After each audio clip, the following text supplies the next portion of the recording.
Iain Duncan Smith, you've described it as a black ops campaign against your candidate. Yeah, well, actually, I was talking about the wider, excuse me, I got a bit of a cold, the wider operation here, which is during the course of the last week, we have seen the most remarkable, almost unprecedented attempt to cast Andrea Leadsom in the most ridiculous ways. I mean, I've had conversations with people who wanted to vote for her, were told that they couldn't vote for her because she was an extremist. There were all sorts of suggestions that somehow she was in deep league with UKIP, when in actual fact her sole purpose in life is to destroy UKIP by getting the Conservative Party in the right place over the vote to leave. And all of these issues, I mean, all sorts of things comparing to her Christian belief, as though this is sometime an extreme idea.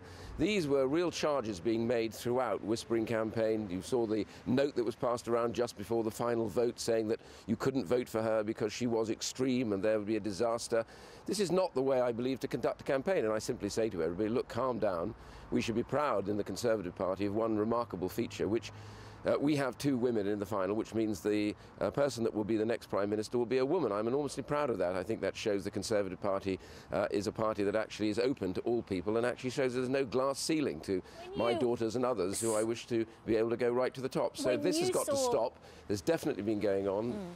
When you saw the interview and the comments and then heard the interview on tape, and as much as people say we don't want to talk about personalities and she's apologised and we've moved on, I think it really sort of touched a nerve for people listening and reading that. Did you think, like many people did, that whether this was deliberate or not, it was a sign of her inexperience when it comes to dealing with the media? Because any journalist is going to think that that answer is the key point.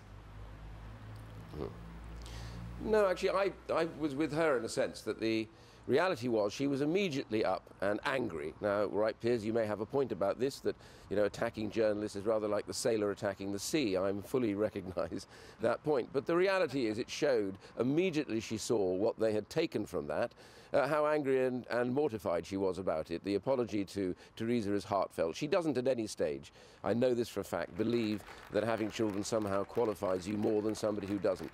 You know, Andrea is a really decent person. I mean, the fact is that she is obsessed about children for a good reason.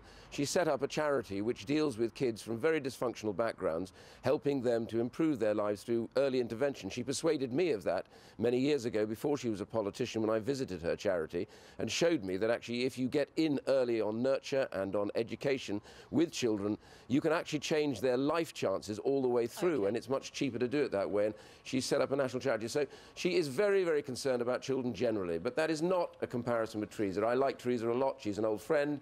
I think she'd make a very good Prime Minister. I think Andrea would make a great Prime Minister. The only real difference between them is that I genuinely think that we need to have someone who really thinks that leaving the European Union is a positive thing. 17 million people have voted for leave. Yep.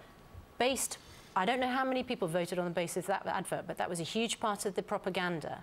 You're now saying that's a mistake? We have a £10 billion a year, a £34 million a day featherbed. That is going to be free money that we can spend on the NHS,